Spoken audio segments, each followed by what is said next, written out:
indivisible, with liberty and justice for all.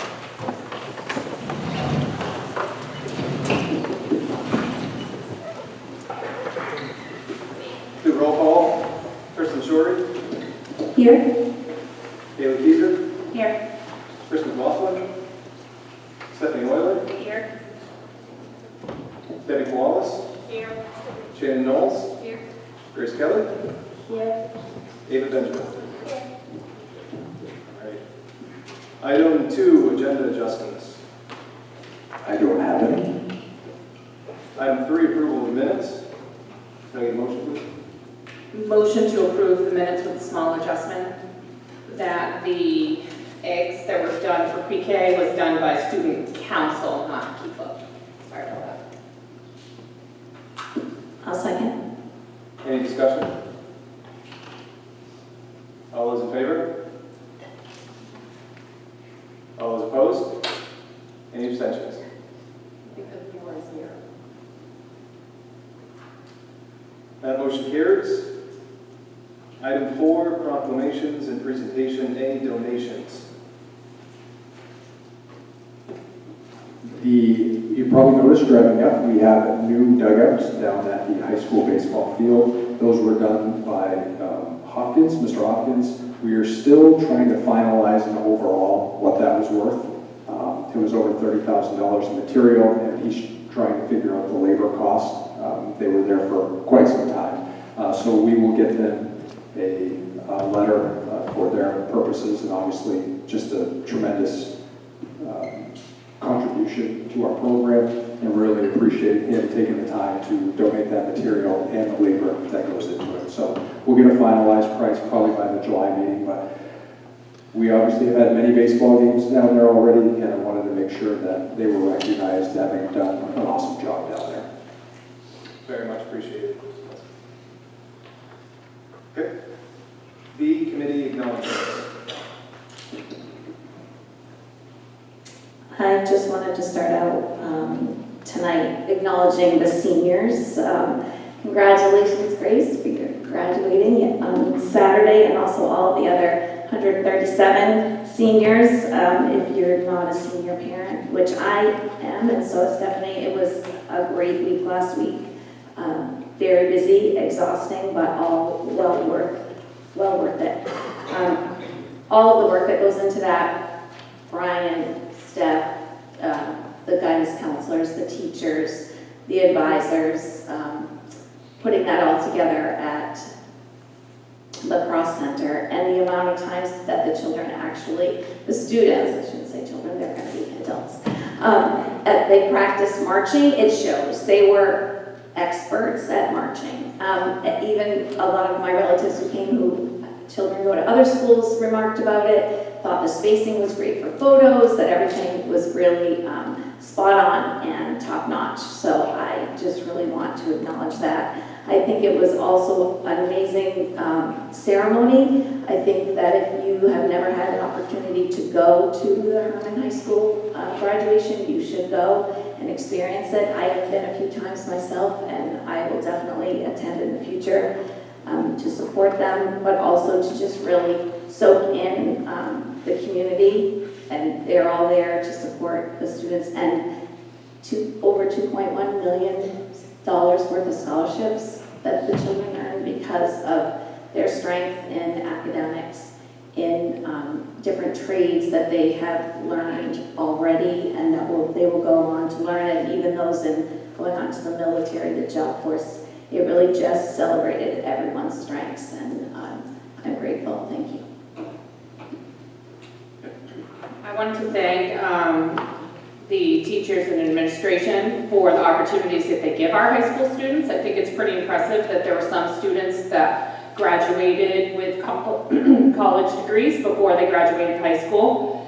There's been lots of celebrations, actually. The academic night was pretty impressive at the high school to see how many students are on the honor roll. That really speaks to the learning that our students are getting here. Also the athletic night and the amount of students that were recognized there as well. Project Grad, I know that there were some parents that spearheaded it. Samantha Lang and Jason Lang, they had had a dream to be able to have our seniors have a fun night, and boy, did they ever pull together quite a from what I saw. So just lots of great things, and I wanted to recognize everybody for it. Thank you. I too wanted to congratulate the class of 2023. I look at the time, you guys did it well. Very impressive and looks like a great turnout. I also just wanted to make a statement to the community that I want our entire community, including the staff and students, to know that I absolutely support hearing from you guys about anything, this is part of why that we are here, or why we should be. I know that there's been a lot of hurt in our community, and if we were to be honest, there's a variety of reasons of why that is. There are many who have shared hard and difficult things over the years. What I know to be true is this, that we are a caring community, and both sides care about the things that they share, the concerns that they share. And like all relationships, the only way to improve things is to figure out a plan and be willing to communicate and speak, and do so with the intent to hear and work together. That is and will always be my goal, and in the near future we'll work at ways to communicate and come together as a board and with our community. So, thank you. I just want to say thank you to the staff and the administrators for all of the opportunities that are available to high school students. And I speak for the high school students, but I also know that there are really good opportunities in all of our schools around for students. And I really appreciate the efforts that go into making that happen. And I just want to say thank you. Same. I agree with everything. Kristen? Yeah. Congratulations to the class of 2023. Awesome job. I'll echo that. Congratulations to our graduating class, and the best of luck in your future endeavors. Any other acknowledgements? Okay. Takes us to a certificate presentation for Grace. All right. You want me to do it? All right. Yeah. Okay, you're going to head toward? Yeah. Grace, why don't you It's, stand up? it's not for me, Grace. So, it's for the school. So this is just honoring, a certificate of appreciation, honoring Grace for 2 years of dedication to service here on the community, on the committee. I want to say personally thank you for your invaluable experience and insight. 2 years is a long time. It's been an honor working with you. Again, congratulations on your graduation and best of luck.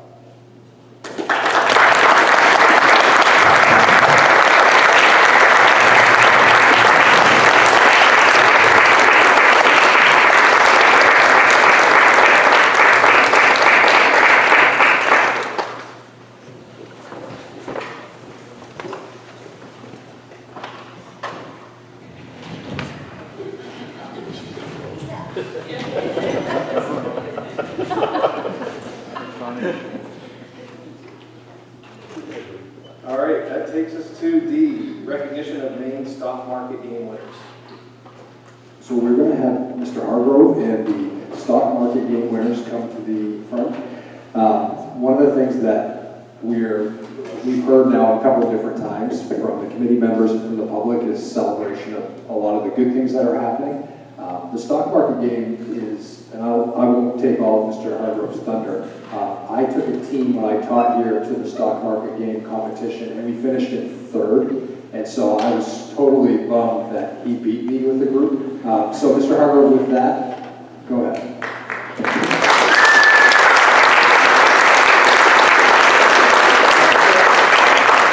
Good evening. As introduced, my name is Jesse Hargrove. I teach social studies here.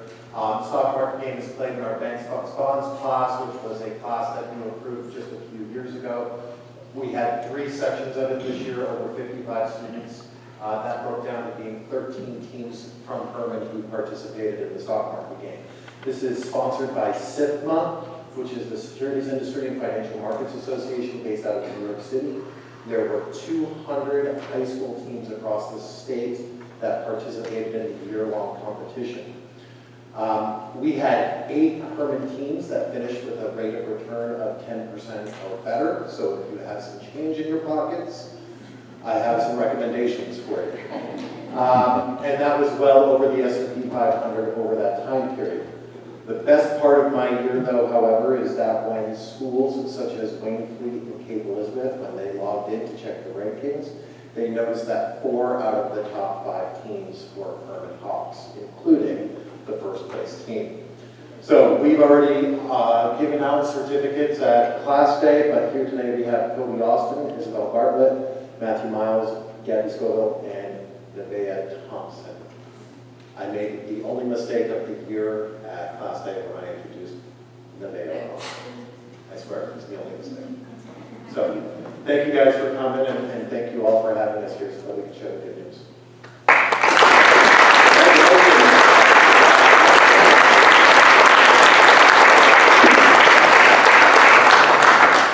I should also say that the hats were not as popular as some of the other awards and prizes, so I have some leftover hats.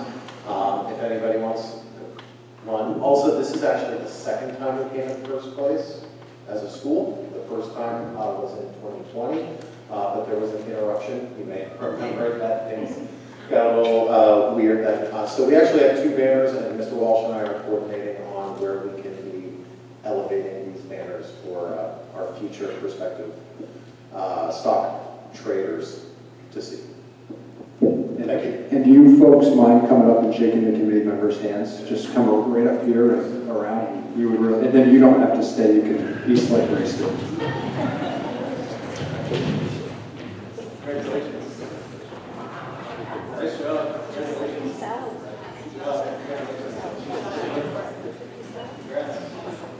Mic drop, don't.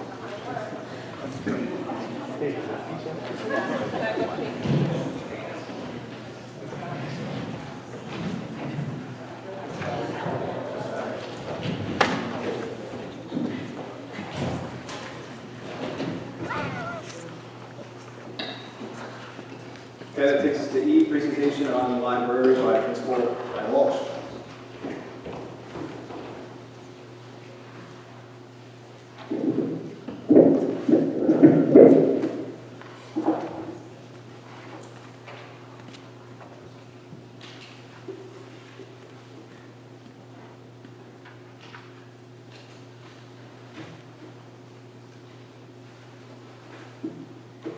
I'm back at graduation at the podium. So, before I begin with the school library resource protocols that we'll be putting in place, I handed out to you in May, at the May meeting, the draft of the library resource pre-approval form.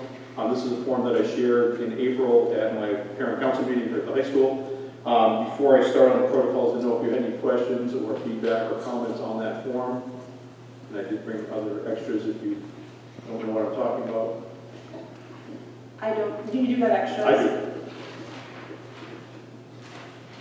I guess my first question would be, is this a form in progress? Or is it a final draft, or, okay.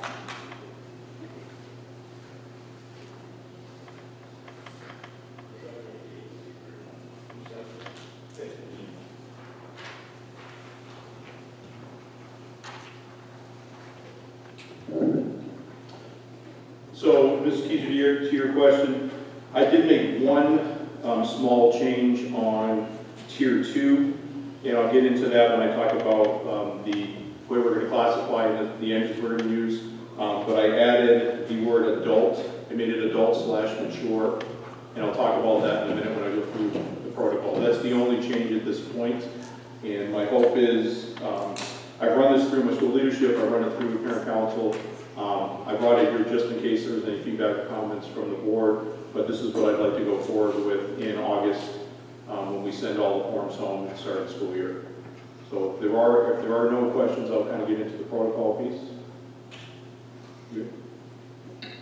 Okay, so the form and the protocol that we've come up with go hand in hand, and so as I'm going through this, if you have a question or you want me to repeat or rephrase, I can certainly do that. We currently use a program called Destiny, and we use this it's called Destiny Library Manager. It's a complete library management system, and there are lots of parts to it. But one of the pieces we found out it allows us to do is set different patron levels of access to books.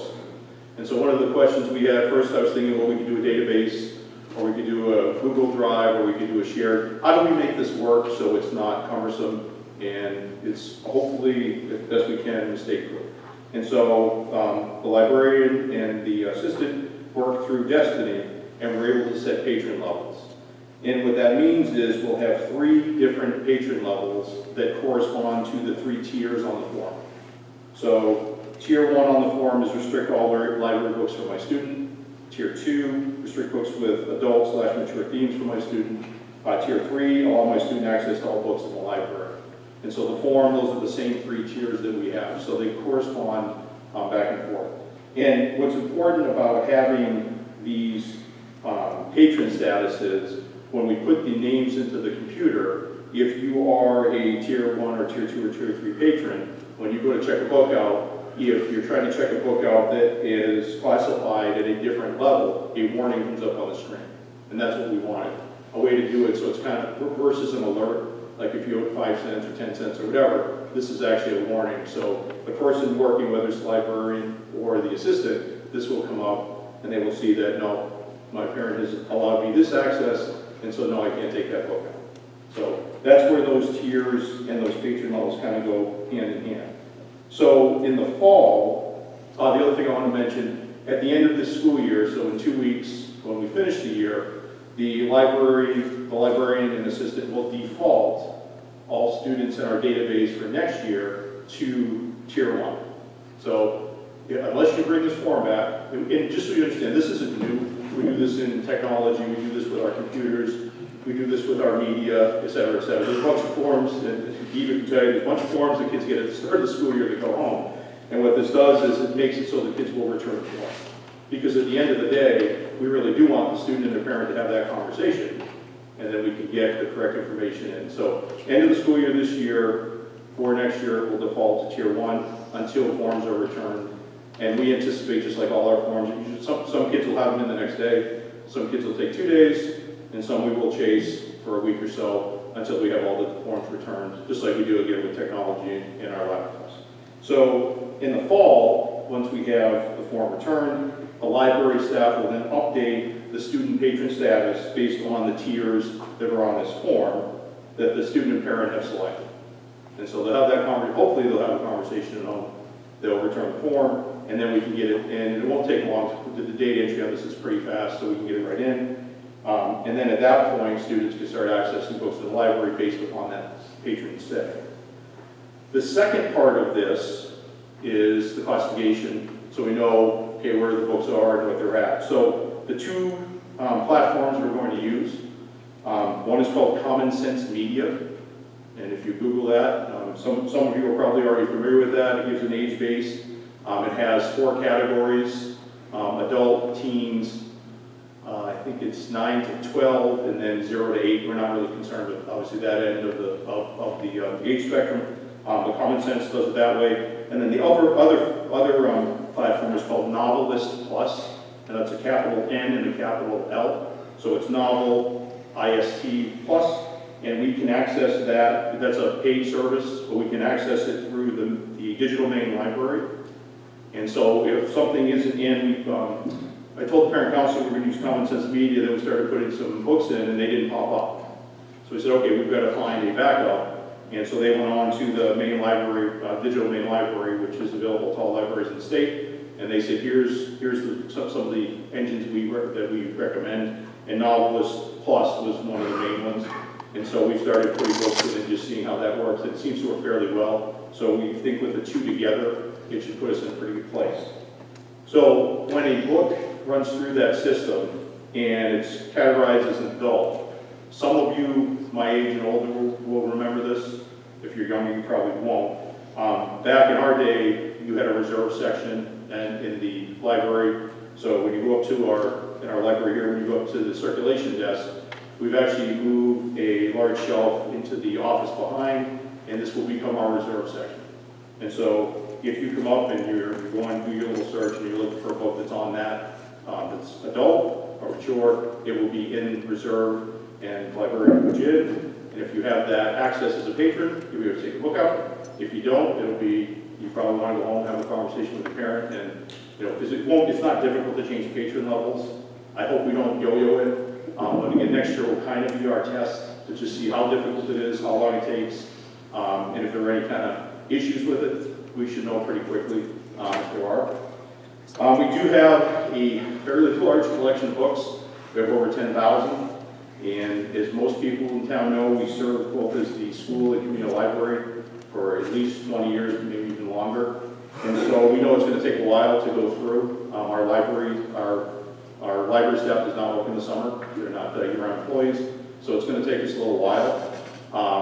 What we think will happen is if we remain aware of a title in the fall, we can move that kind of to the front of the line, run it through the engine to see where it comes back. But the plan will be to go through our collection.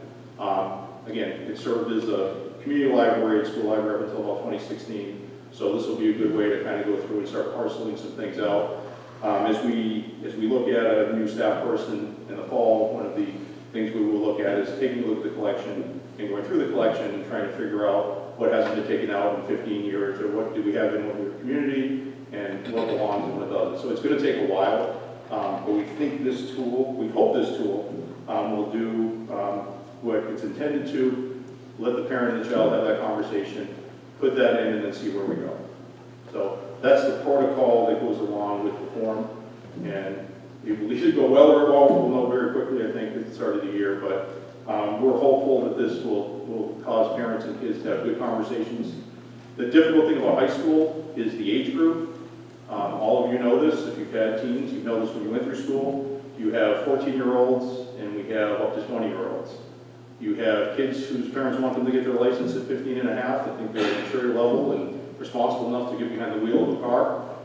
And then you have others that don't get their license until, you know, they're 18. So you have some kids that get in serious relationships at 15, 16, 17. That is way different than, you know, your girlfriend from 4th grade out on the playground. So, you know, I think this kind of goes somewhat in line with that as well, and hopefully it causes good conversation. That's my hope. We will use this this summer.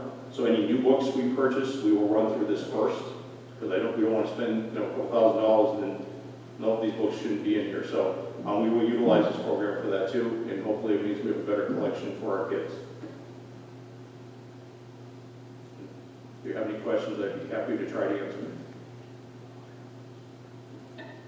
Thank you for working towards something that can be middle ground and allow parents to be involved and allow the books to be there for those that need them.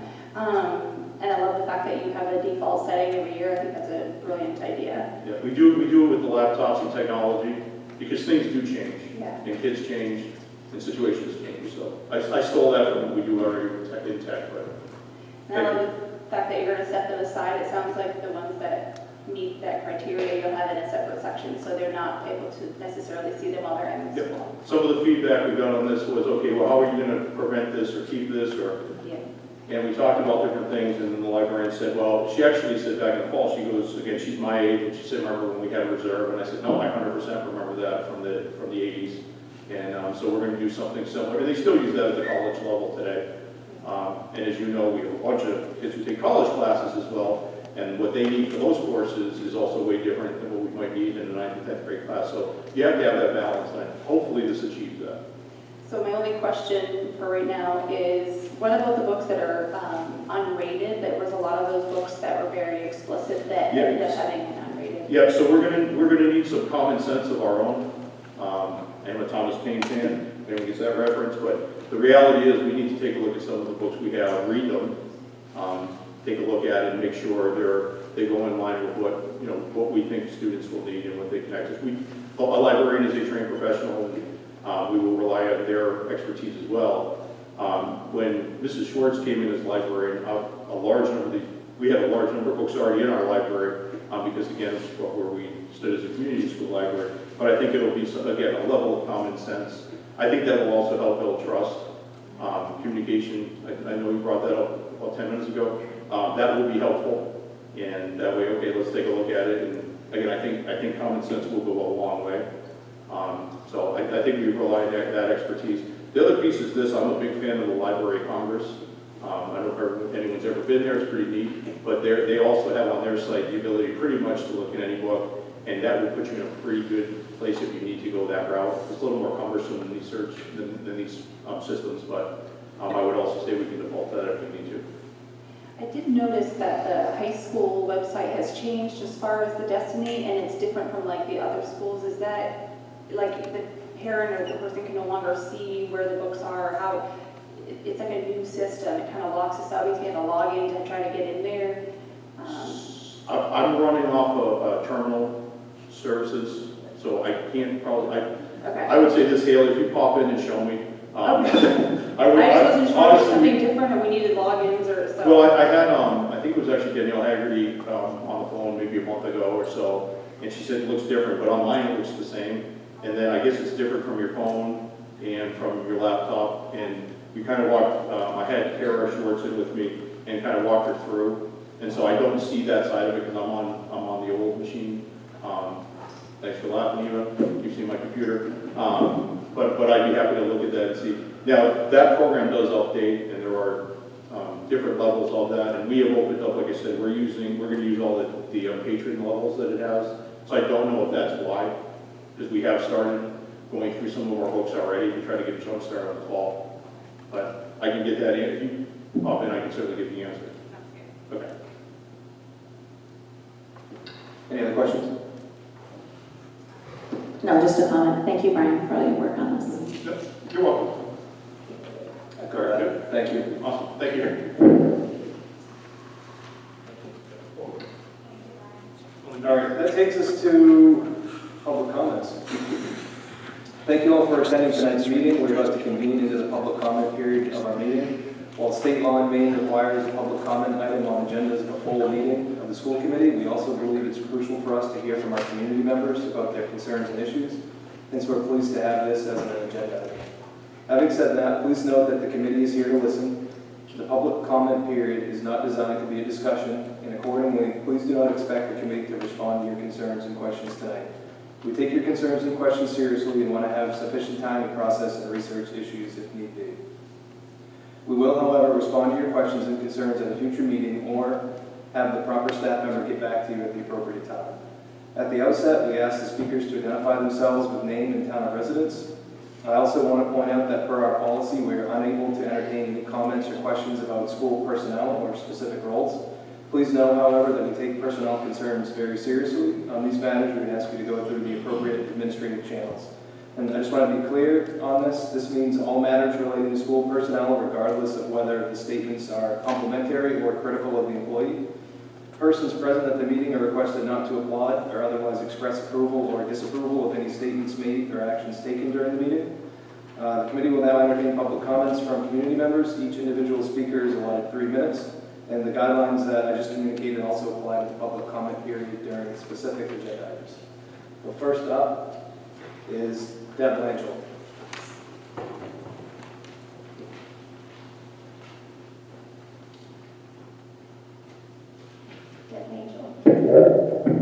Deb Angel, Billings. Dear Hermon School Committee, I am delighted to hear about the recent graduation ceremony at Hermon High School, where 138 students successfully graduated and over $2.1 million were awarded in scholarships. It is heartening to see such positive outcomes for the students, and I commend the efforts of the school and all those involved in achieving the success. Now, when I mention these names, they're citizens and residents of Hermon, so that's why I'm going to mention the names. I was excited to see that Christopher McLaughlin was the MEA's first recipient of the Friend of Education Award, and Kimberly Stewart received the MEA's Golden Apple Award. Congratulations and thank you for your continued support to our schools and community. Furthermore, I was pleased to learn that all members except one voted in favor of the school budget and that all town council members also supported it. This demonstrates a strong commitment to the education system and the community, and I applaud your efforts in making this a reality.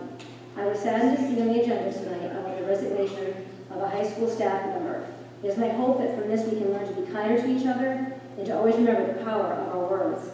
In the future, I implore all of us to work together to create a more positive and supportive environment for all members of the school community.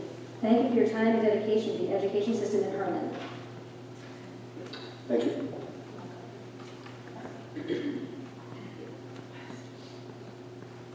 Next up is Brian Veneziano. evening, Mr. Chair, residents. Actually, in the last 2 hours, my topic has changed. I'd like to thank Mr. Walsh. He did something in the last 44 minutes, if you would, to change the culture that we have here in the school, in the sense that we have an administrator that took a leadership role to make positive change. It's something that came up, he presented to this body, I believe it was back in August, during a policy meeting. And unfortunately, the very concept that he presented tonight, which I think is well received by everybody in the room, wasn't included in the policy for books and library material. And as a result, we've had 10 months of frustration, to put it lightly. And I hope this body will consider the protocol that Mr. Walsh just put out and include it in IJJ, because it really is the solution to the majority of the issues that we've been dealing with for the last year. And then also with that, I just came from the middle school, and the principal over there, I don't know if he's here or not, thank you very much. He put on a great presentation to the middle school parents, to the fourth grade parents coming in. He was able to provide great information to fourth grade parents that may have some questions related to the transition to fifth grade. Put out great information, and he opened the lines of communication. So again, in the last 45 minutes, I've seen a huge change within the administrators, within the school department, and it's great to see that leadership. So thank you, gentlemen. Thank you. Next up, Richard Sear.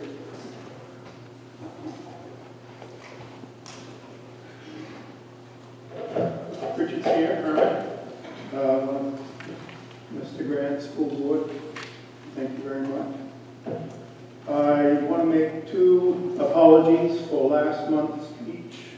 The first one was that I did not practice my presentation to less than 3 minutes, so I didn't get a chance to close everything up and tie it all together. And what my closing argument was that it used to be that genital mutilation was an abhorrent thing, and nobody wanted to see that done. But now, everybody's happy with the idea of taking our children and allowing them to be scarred, marred, mutilated, and even nuded, which is something that cannot be reversed. I've said this before, I don't care what appendage you use to insert in other people's orifices, as long as, 1, you are all of age, it's consenting, and no one gets hurt. Children don't have the right to make life-altering decisions till after they're 18 years of age. My second one was, I used the wrong word in my discussion. I used phenotype instead of genotype. Phenotype was the observable characteristics of an individual. Genotype is the total number of genes in your body stored in every nucleus of your cells. That includes XX and XY. Those are the only 2 genes that determine whether you're male or female, not an operation. Lady sent me a scathing letter saying that I was a hater, when actually I am just trying to defend our kids. They even have hospitals now that want to do gene altering, not gene altering, but sex changes for 2, 4, and 6-year-olds.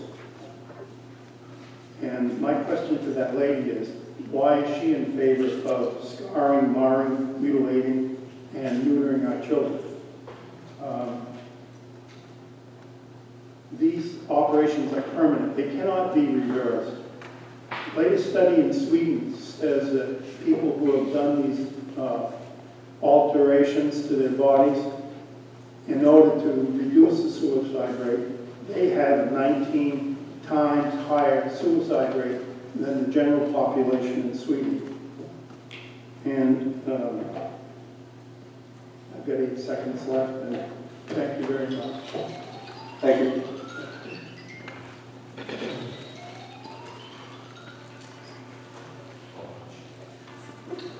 Aaron York.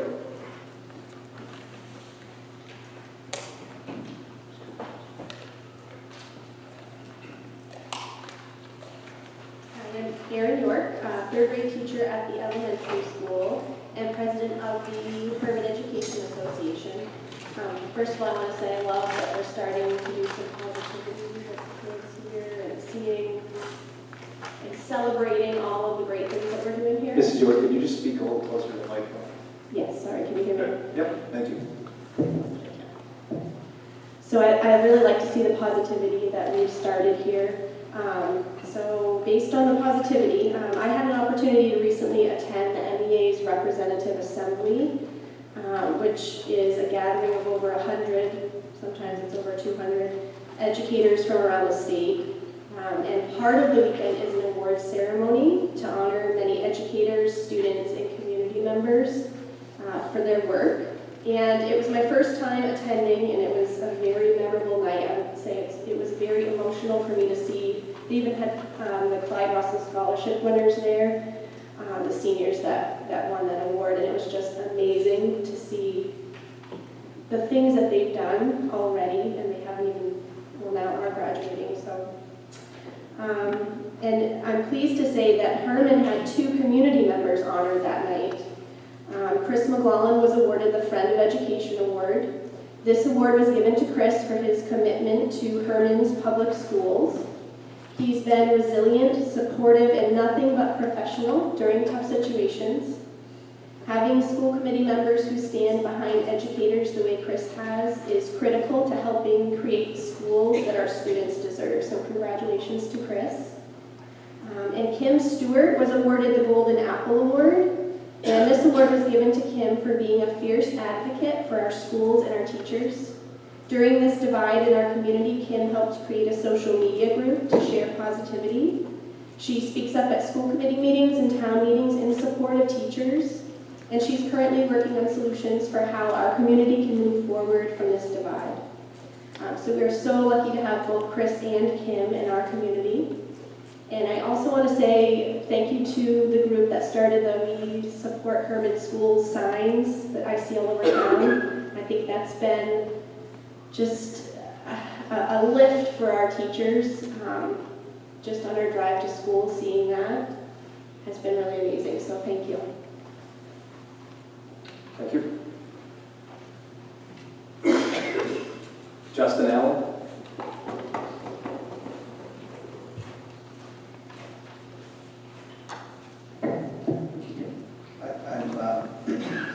Apologies for my voice. I'm Justin Allen from Hermon.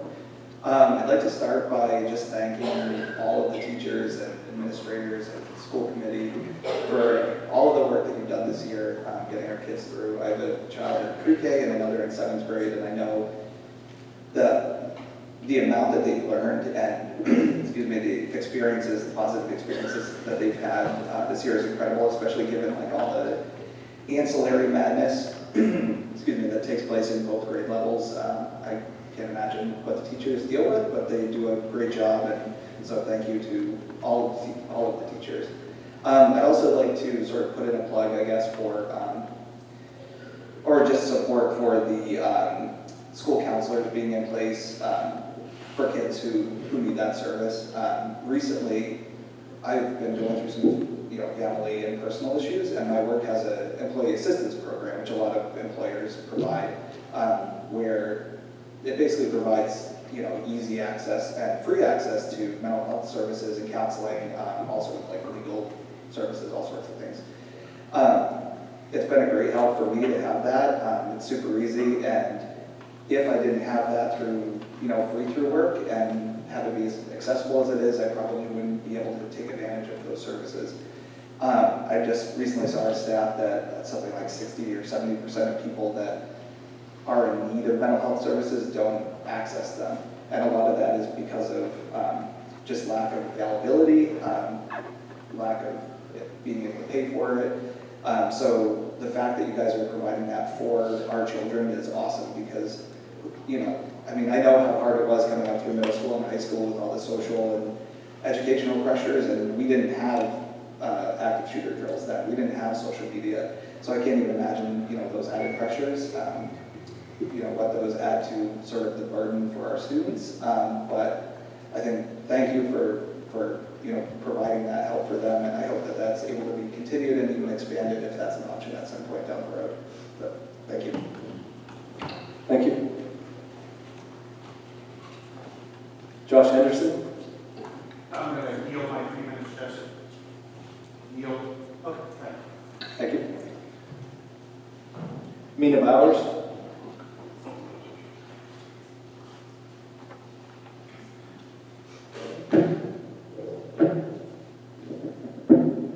Mina Bowers, Carmel, Maine.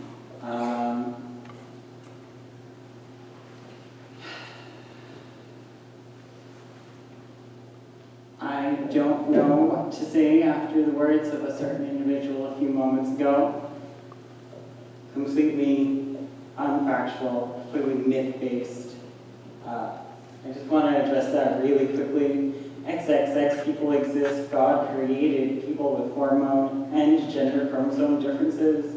I am a person with hormonal differences naturally, so to see people talk about that like that, disgusting, unfactual, ridiculous. I have another thing that I have to say though. I see a lot of people come up here and dance around their words, dance around who they're talking about, and accuse our teachers of very disgusting things. I really don't like to dance around that. However, I really am not I'm trying to not say certain names and things like that. However, there's people who have spoken moments ago who have encouraged the bullying of our teachers, like our art teacher online. They have encouraged the harassment of our librarians, and they speak of how they are open to communication and support, and it is very bothersome. And since this is where we are supposed to share our concerns and our opinions of the current public health, I get approached by, just this month I've gotten approached by 8 different people. I want to be clear on how bad this is. 8 different people all telling me about how I'm going to be fixed, or telling me things about how I'm wrong. One person quite literally sits 20 seats away from me and was with me when I was a toddler, the cousin of my grandfather. I cannot stress enough how hypocritical and rude and angry these people are. And it is very disheartening to see.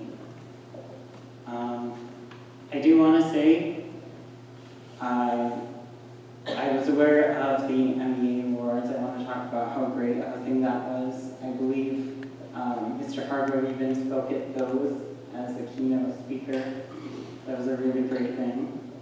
And if I could just ask you, you referenced the name of one of our school department employees. Just as I mentioned in my opening remarks, we can't mention names per VEDH. So I just kind of asking you to refrain from using employee names. Yep, and just this is just one more warning. If you violate again, then you'll be sit down. If you could just wrap up for me, please. Yeah, I just wanted to say congrats to Mrs. Stewart and other Hermon employees who were there and graduating classes. Thank you. Greg Newell.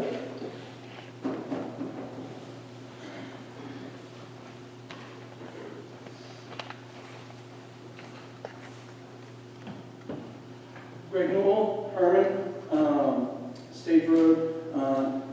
I'm sad to see the high school librarian leaving. I'm not sure everyone knows, Mr. Walsh probably knows, and the high school teachers, but that librarian was also the first line of help for a lot of students for IT problems, and solved problems, issued out laptops, among many other things.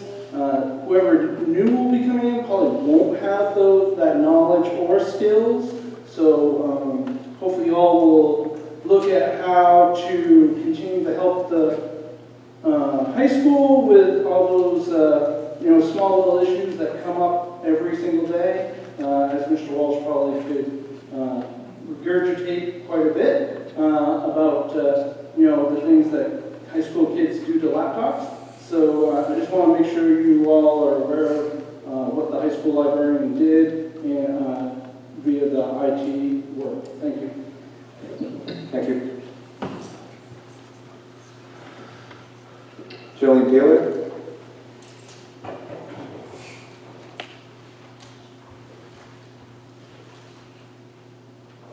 Thank you, Mr. Chair. Jillian Peeler, I'm a Hermon resident, business owner, and mom of two. I have one in the middle school and one in the elementary school. It's about story time at home, so I hope I can bring story time here a little bit for you all.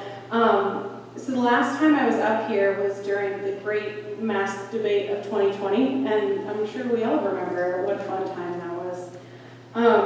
I stood up here and spoke in favor of universal masking to protect my child who's immunocompromised.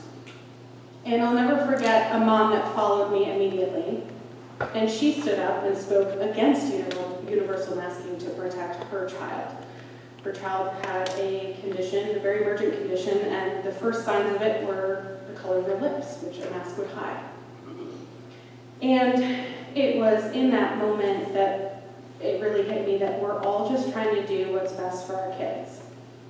And I come back to that story a lot, especially now, when I see what's happening in our community. We all have different ideas on how to make that happen. We're all just trying to do the best for our kids. And I think that's the point of having a group of individuals from all perspectives at the table to help make decisions. We're all going to need to give a little bit in order to find common ground and move forward. And I think actually Mr. Walsh's presentation tonight was a really great example of that. I've spent the past 3 weeks meeting with folks that I perceive to have different beliefs than myself, or on the other side of the aisle, as you say. And what I learned through these conversations is we do differ on some beliefs, but we have much more in common than we do differences. So I'm making public comment tonight to encourage all of us not to lose sight of all that we share as a community. I've heard others say, and I've noticed myself, how amicable the last few meetings have been, and I think you have some of these folks that I've met with to thank for that. Some of the people perceived as supporting a hateful approach are actually the ones who've demanded that stop so we can move forward. Some who've been perceived as not supporting teachers are actually ones who started discussions around remote days on election day to keep our students safe, or looking at the budget to help teachers with the rising costs of school supplies. And questions about the budget or school performance may not be someone questioning whether a teacher's doing their job. It may be someone really wanting to dive into the root cause and understand how they can better support our teachers who are overworked, underpaid, and have classrooms of 20 plus kids that they have to manage every day. So my challenge, I'm wrapping up, thank you. My challenge to all of us in this room is just to meet with someone you share opposing views with. Don't take the narrative as truth. Learn about them, who they are, and what matters to them. I really appreciate you all for your public service. Thank you, teachers and administrators and staff. You're on the home stretch. You've got this. Thank you. I believe it's Jane Bowers.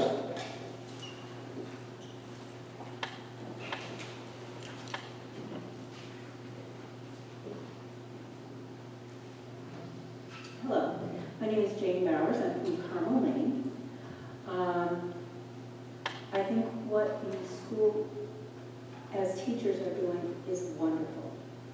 I have grandchildren in the school system, and they are just starting to come to the school, and they have been welcomed, and that made me happy. I've had dealings with schools that weren't so good. I've dealt with parents that weren't as well respected. I just want to say, when people are looking at another person, don't think of them as good in them. And don't try and belittle them. My grandchild has been belittled, as she has said. It has not been just from public people, it has been from sometimes family. Why would someone do that to another person? It is their choice on what they want to do with their lives, just as we all had choices. And that's what I want to say. I'm very sorry about the librarian leaving. I just want to thank you guys for doing the jobs that you did. Thank you. Thank you.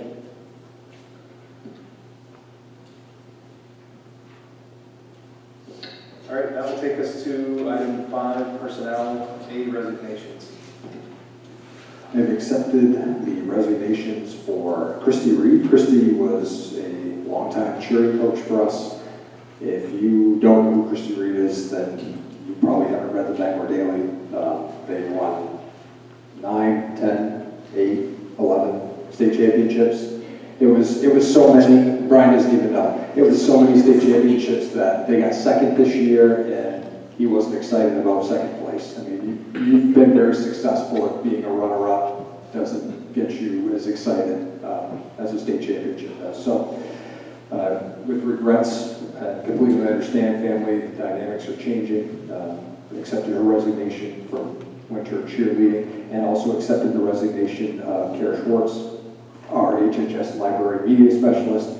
It was alluded to in the public comment, but Kara was a lot more than just a librarian. She was a tremendous asset, especially she dipped in a lot of other, like someone said, IT stuff, and was you know, when you're a student and you're checking out a book and the librarian says, well, I don't know if you'd find that interesting, but I think you might find that, you know, what are you looking for? What's your research project? When you have somebody that goes that extra step to help a student narrow a focus, especially an academic focus, that's a hard thing to replace.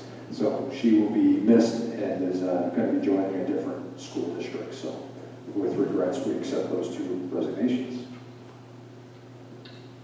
Thank you. B, transfers, we have none. C, employment.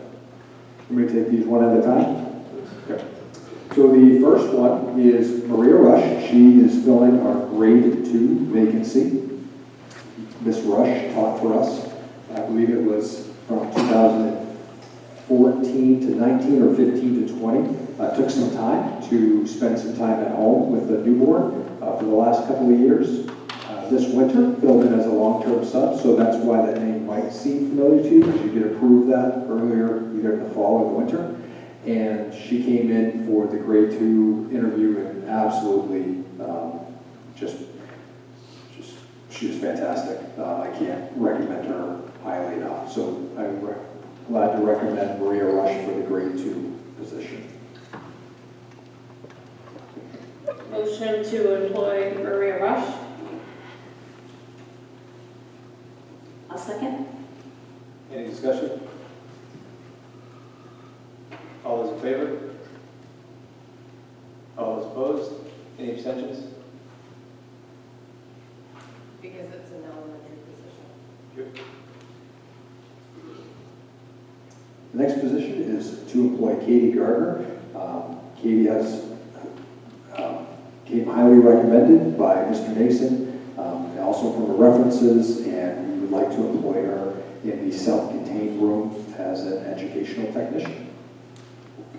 Motion to employ Katie Gardner. I'll second. Any discussion? I'll just add, all of these are middle school and elementary school, so the 2 at the end will have abstentions for all of them. Thank you. Just for clarification for everyone. Okay, no other discussion? All those in favor? All those opposed? Any abstentions? Thank you. The third employment is Carol Rancourt. She has applied and she is my top choice for the food service assistant. Carol currently works at RSU 87, And so we are trying to steal her from you folks. I'm sorry for that. She also owned and operated the Seafood Galley in Carmel for a number of years, and she just has a wealth of experience. We had a wonderful meeting, and really enjoyed getting to know her a little bit. I think she's going to be a great fit for our food service program. So, Carol Rancourt for food service assistant over at PADS. Motion to employ Carol Rancourt. I'll second. Any discussion? All those in favor? All those opposed? Any abstentions? Thank you. Motion carries. Elizabeth Filbert, I finally pulled her away. She is one of our parents. She's worked in the medical community for a number of years and was looking for a change of pace, and has a couple of kids in her district, and so just really glad she's finally decided. She and I talked about this position last year, and then she ultimately did come over, and now we finally incentivized it enough. Obviously with the new contract you folks ratified, it worked for them, so Elizabeth Filbert for the HMS Self-Contained Educational Technician position. Motion to employ Elizabeth Filbert. I'll second. Any discussion? All those in favor? All those opposed? Any abstentions? The motion carries. And the final position for this evening is Cassidy Smith for the for the 5th grade HMS position. This is remind you, this is a federally funded position. So this position, Miss Smith's name should look familiar as well. She has done one long-term position for you folks, and she initially was looking at the grade 2 position, and I sent her to Mr. Freeman. I said, you need to interview this person because they're very, very talented. And so happy to report that they felt the same way I did. And so recommending Cassidy Smith for the HMS grade 5 position. Motion to employ Cassidy Smith. I'll second. Any discussion? I just have one question. When you said it's federally funded, is that because they have that extra for 5th grade this coming year? Is an extra, did you say it was federally funded? It is a federally funded position. We had an interventionist for the last couple of years, and we're looking to have an interventionist for 5th grade to help lessen that. And so, lessen the amount of kids. Everyone's okay? To lessen the amount of students. I think it's a 93 class. And then the goal would be to move that person with that grade every single year. So that's grade 6. And then The class size was large. very large. Yes. Any other discussion? I just wanted to comment on, I know Ms. Smith personally, and she's a really kind soul, so I'm really glad to see her in the women's school department. I think she'll get right over the teachers. Thank you. Any other discussion? All those in favor? All those opposed? Any abstentions? Motion carries. All right, D, co-extracurricular positions. You have, there are 2 positions, and those are just for your awareness, obviously, but Olivia Tardy was hired on as the assistant tennis coach. The numbers last year, that was a new position, and we continue to see very good numbers in the tennis program. And also the HMS softball coach, Mr. Ryan Wayne, has been doing a great job and been a volunteer with us for several years, so that's for your information. Thank you. Takes us to item 6, old business A, excused absence of school committee members. I think we had any from the last meeting. So item 7 is new business. Yes, I'm sorry. Yes, thank you. Thank you. We did have 2. Can I get a motion? I make a motion to excuse the absence of Deb Claus and Shannon Rose.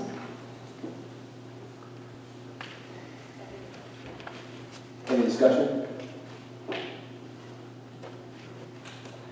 All those in favor? All, that's unanimous. Okay, now we can move on to item 7, new business, 23, 24, student drafts.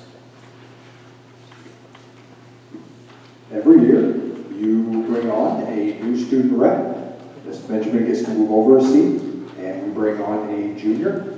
And so Ms. Klain, usually, no, I believe it's always Ms. Klain, brings that to the soon-to-be juniors, the sophomore class. And I don't know whoever, basically I need a volunteer to interview the candidates that you should definitely be there. And I would also like a school committee member to be on that committee. I think 2 or 3 would be fantastic. I think it's great if we had a student sit on that committee as well, just because sometimes they might be able to ask the question like, how do you handle conflict? What would you do if, right, they can kind of speak a little more candidly. So I'm looking for a single volunteer to interview 2 or 3 people, and I'll let you decide. But we have the application, so we're ready. Before we get into a motion, I want to open it up for public comment. Okay, I'll close public comment.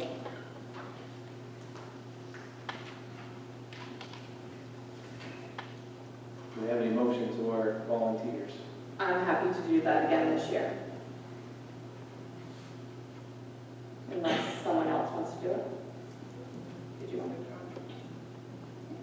Can I get a motion? I'll make a motion that Steph be on the interview committee.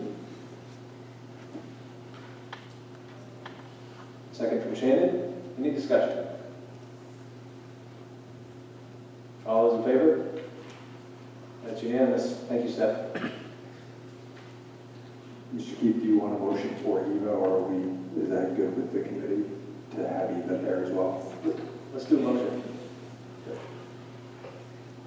I make a motion to also add Eva as the student representative on the interview committee. Seconded. Any discussion? All those in favor? That's unanimous. Thank you, Eva. Okay, that takes us to B, transfer of funds. Move to approve the transfer of up to 5% of funds from one cost center to be used to balance the other cost centers. I want to open up for public comment. I'll close public comment. I move to approve the transfer of up to 5% of the funds from one cost center to be used to balance the other cost center. Seconded. Any discussion? Just a reminder that this is something that you do annually in the June meeting. Currently, we do not have any cost centers that have been overexpended. However, it is not uncommon to have a cost center that overexpends for a variety of reasons. And so this allows you to move 5% of any cost center that is underexpended to cover the cost center that is overexpended. Like I said, this is done annually. It's a preventative measure as we round out the budget for June 30th. Currently, we do not have any cost centers that are currently overexpended. Any other discussion?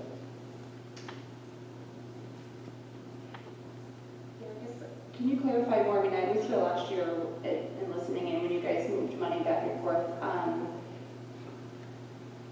When that happens, though, that's not communicated to the board, is that right? Or because you're asking for maybe like a blanket approval to move money around? So Jamie can report that if she has to move money. You're not moving any money. You're just giving Jamie and myself obviously permission if we can't overexpend the cost center.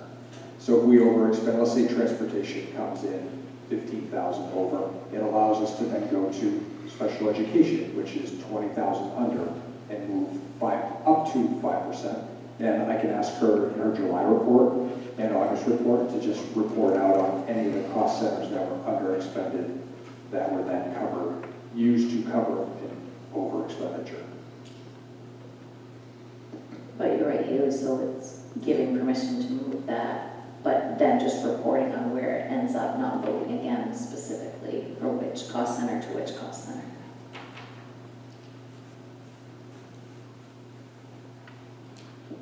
Is it 5%? Is it 5% of the budget for that cost center or remaining funds? It is 5% of that cost center, not of the budget. So whatever that cost center is, it can only be 5% of that cost center. It can't be 5% of the budget. I meant 5% of the budget amount for that cost center, or is it the amount that's remaining? It's 5% of the budgeted amount. Okay. Any other discussion? All those in favor? All those opposed? Any abstentions? Because it's a budget item. Thank you. That motion carries. Item C, HSC meeting schedule 23-24. Just like that. Yep. Go ahead. Yeah, motion. Motion to approve the 23-24 meeting schedule. Can I have a second? I'll second. All right, I want to open up for public comment. Okay, close public comment. Any other discussion? Just a couple of highlights on that calendar. The first highlight, I'll go in chronological order. The first highlight is you'll notice that the August 23 meeting is the 14th and not the 7th. In looking at the way we did the meeting structure last year, we met it was either August 1st or 2nd. It was very early, then we don't have another meeting till the week after Labor Day. That 5.5 to 6 week gap it's too long given school is starting. So the August 14th meeting, obviously summer is a little bit quieter. It also allows me to get people interviewed especially when we have that surprise resignation and we have to post in July. And so it allows me to bring candidates forward for August 14th. It also significantly shortens the gap between the 14th and, as you will see, September 11th, which is our September meeting. The other highlight, this is really more for the community with the meeting calendar, is just anytime that we have a Monday holiday, we do not go to Tuesday, we go to the subsequent Monday. So for example, January 1st is a holiday, we go to January 8th, and I think it's the same thing in September. I think that's the 4th is Labor Day, we go to the 11th. So this is just a note for the public. Any other discussion? Mr. Grant, I was curious if you would like myself and the newly elected student representative to attend the summer committee meetings as well. Please do not attend. Enjoy your summer. Thank you. You only get to be a student once. Any other discussion? Okay, all those in favor? That's unanimous. D, stipend committee. I'm going to open for public comment. I'll close public comment. May I get a motion? I move to approve the amended stipends to the negotiated agreement between the Hermon School Committee and the Hermon Education Association for the 2021 to 2024. Is that supposed to say, is that the 3-year contract? It is 2021 to 2024, yes. Yes. Yes. Seconded. Any discussion? As you can see, we meet annually. Last year, I believe we met in May. This year, it's myself, Jamie, your finance director, your business manager, Aaron York, and Chelsea Bennett. And what we do is we put forth to the building principals who then go and speak to any of the, whether it's somebody who would like to start a club or somebody that is currently in a club, and we just, hey, make sure that if this is something that you feel the stipend needs to be adjusted, or you'd like to start something new, put that in writing, put up your justification. It comes to that committee of the 4 individuals I just mentioned. We look at the proposals and then we put those forward. So this year, we are proposing three new stipends. We're proposing a stipend for a robotics club. We are proposing a stipend to add one more staff facilitator at the middle school level. We're proposing a geography bee coordinator, and you have the percentages as well as what the cost is. That's a percentage based on a flat fee of $36,000, so that's why those numbers are what they are.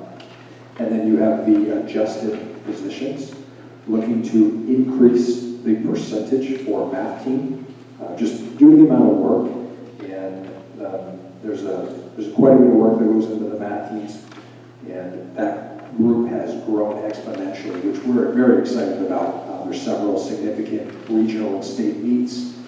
There's a lot of work that happens in the classroom when the students are tested and given those entrance exams, as well as coordination of the meets.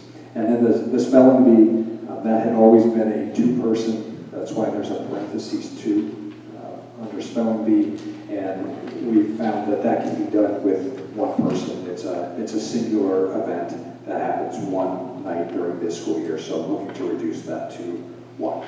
So those are the proposed and adjusted stipends for this, for the upcoming 24 school year.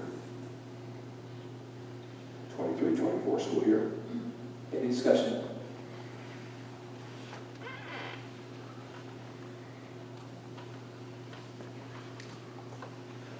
All those in favor? All those opposed? Any abstentions? Thank you. Next is, excuse me, EITRFP.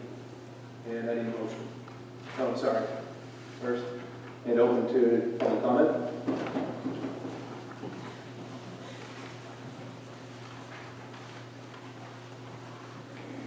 Greg Noel Horn. I'm not familiar with this RFP. If you could, during the discussion, sort of allude to what the IT is about, whether this is like dealing with internet or computers or services, that'd be greatly appreciated. Thank you. Thank you.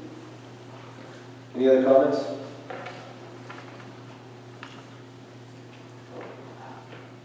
Mina Bowers, Carmel. I want to say again, Mr. Noel is totally right. Mr. Swartz deals with like all of our tech problems. So a heads up on that. That might be a problem. That's all. Thank you. Any other comments? Okay, I'll close public comment. Can I get a motion? Motion to approve the new draft of the IT RFP for bid in spring of '24. Can I get a second? I'll second. Any discussion? Where, I have some similar questions. Is it in the packet? I just don't have it. No, do you want me to go through my spiel first and then you can Yes, ask me please. questions? Yes.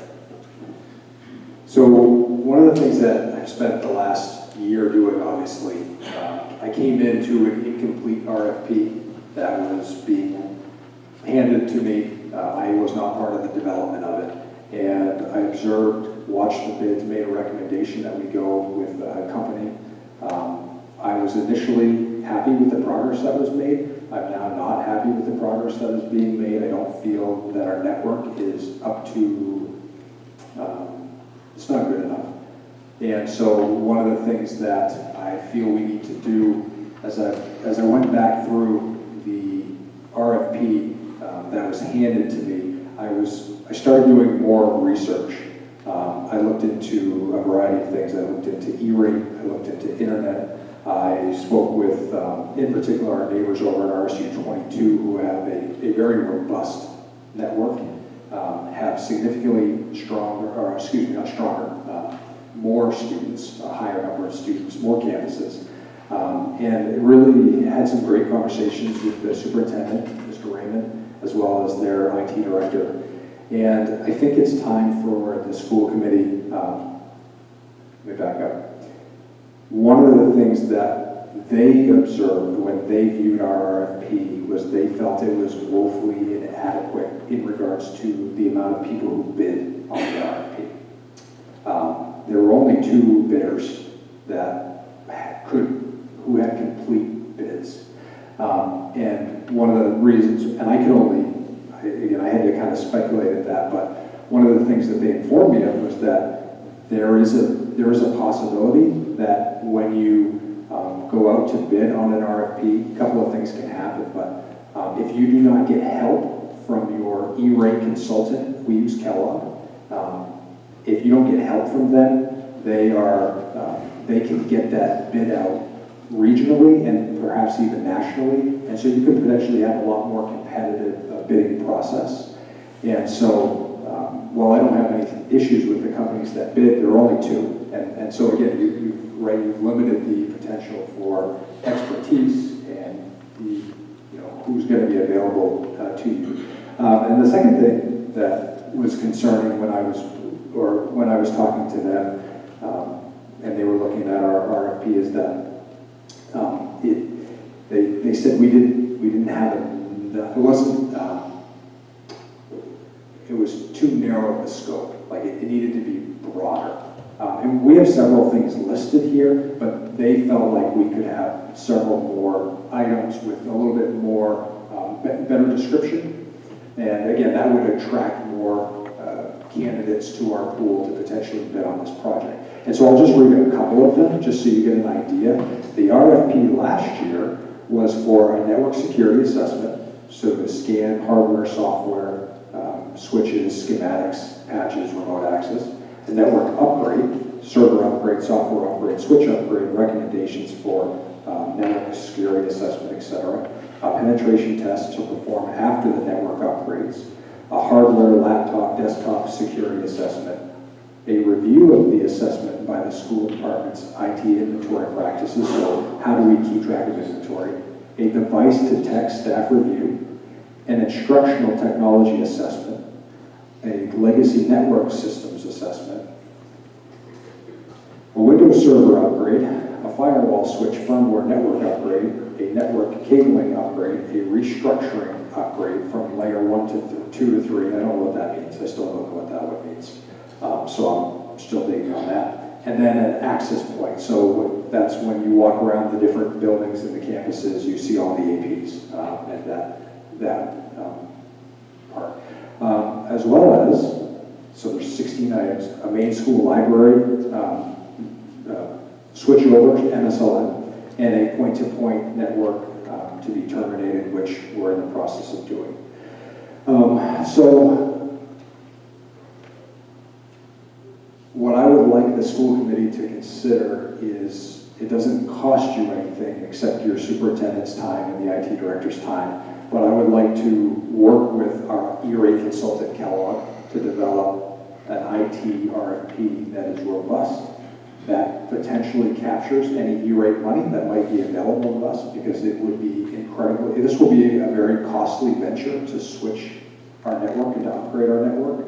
But I think in talking to enough people in the community, hearing some of the frustration from the administration and from staff and students, I think it's time to start moving in this direction and seeing what we can bring in here to make our network world-class. And so I would like to spend the summer working on this so that in the early winter to early spring, we can have several bidders in front of us, have our consultants in front of us, and we can pick a path that will upgrade our network or completely change our network. I think we're actually headed probably more in that direction than we are just an upgrade. I think we're looking at a whole new, potential whole new network. I support all those ideas that you have, but Jesse, I just questioned the wording of this agenda item to approve the draft, because we're not actually looking at the draft. So I'm questioning whether I should retract my motion. I approve the idea of it, but I think that we should actually see what and I could be wrong, but we should see what that RFP looks like in order to accurately reflect that agenda item. So I retract my motion. we had a second, right? So we could do an amendment, or we need a retraction of the second and the motion. I'll retract my second. I'd like to see it as an agenda item in July for us just to approve the official draft of the RFP. I love the idea. I think that it's great. I just want to see exactly what's going to be entailed on that before we put it out to bid. Just maybe there's some things that we're missing that we don't know. Absolutely. And there's a chance that the RFP is not fully developed in the next 4.5 weeks till July 10th, but the goal would be to bring you a draft RFP and then obviously an approval and then a bid and put that out to bid, right? So there would be several steps there, and we have a solid 6 months to get this going and in place. Is something we could talk about too? Is that something we should talk about? Subcommittee, tech subcommittee, the draft? Is that, so we'd have our eyes on it and have input there?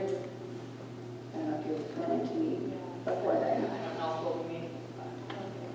I think that would be a good idea because it is going to come at potentially a very high price tag. And I just want people to, again, I think it's important to get the opinions and feedback, but also know that this could be a very costly endeavor because we've not put a lot of money into IT for a long time, especially networks and servers and things like that. So I think a subcommittee to see this is a great idea.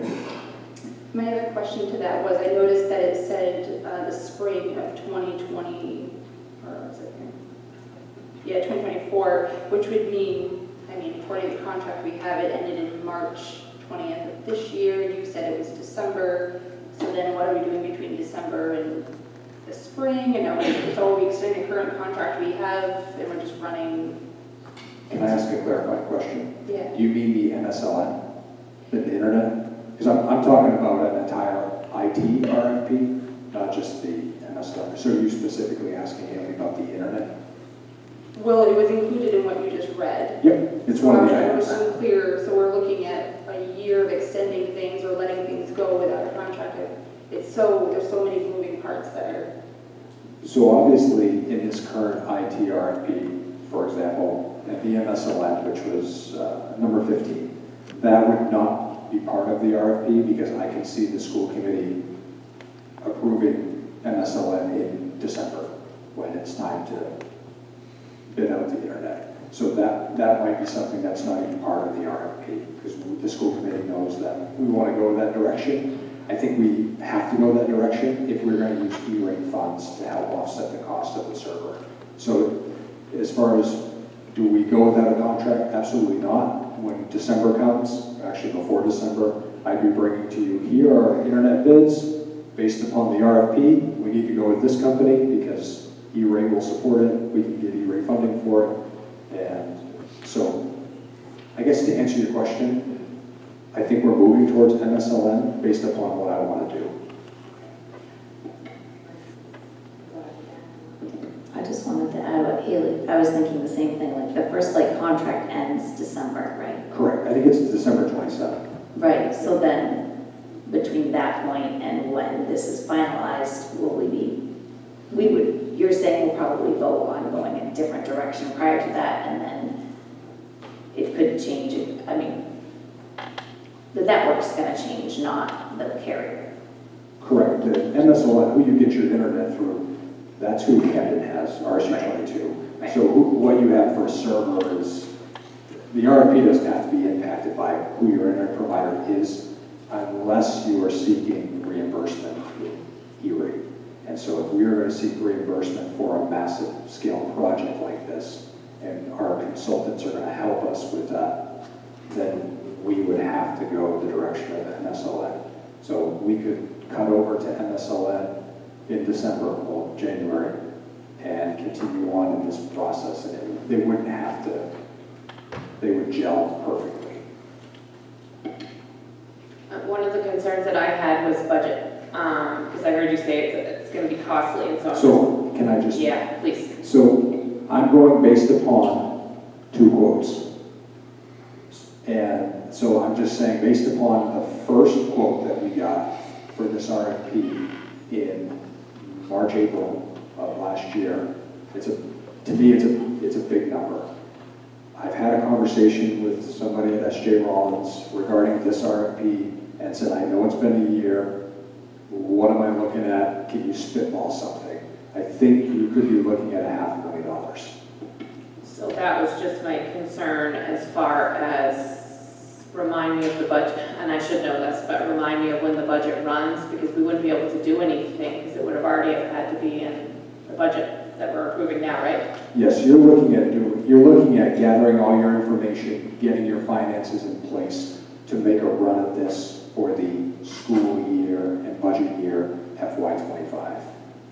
So we're going to take the next 8 months to figure all components, servers, network, new APs. Obviously, the internet's already going to be probably decided on at that point. I don't want to speak for the committee, but I think I know what direction we're headed in. And that was my thought there. Where was I going with that?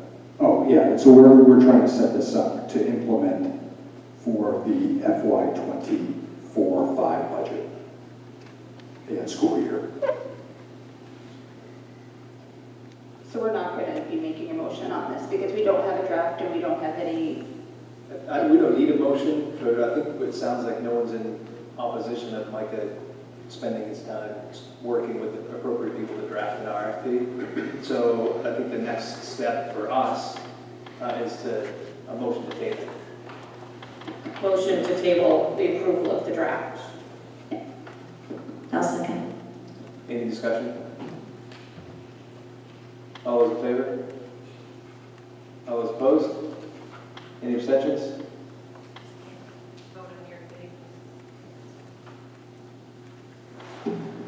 All right, that takes us to F, first reading of policies.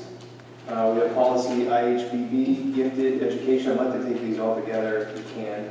Policy JJIBA, 1, hiring and evaluation of coaches.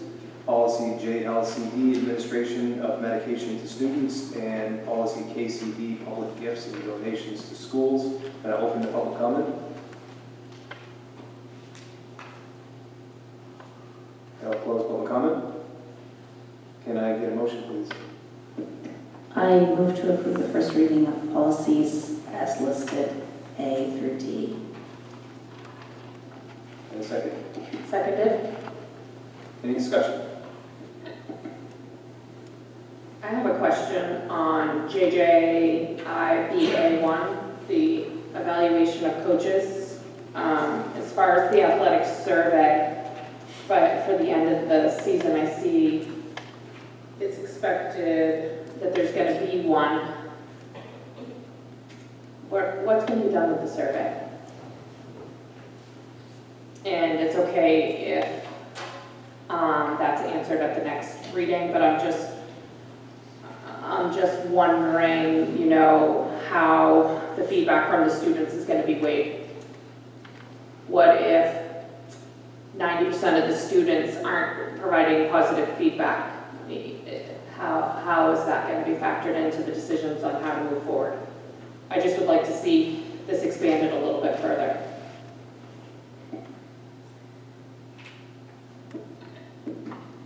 My thoughts would be, as someone on the committee, would be that I agree with you in the sense that this is the policy, but what's the procedure? So that could be a discussion that we have with Mr. Sinclair at this time. You know, that would be the person responsible and Mr. Walsh.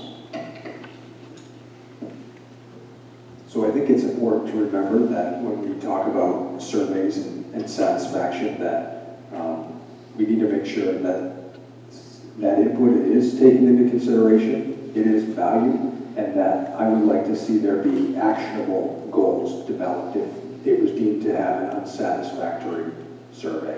Because I think anytime you talk about athletics in particular, if you are a very young team that is getting crushed every night, right? You have a poor record, sometimes that we have to be very careful when we take in that feedback from students.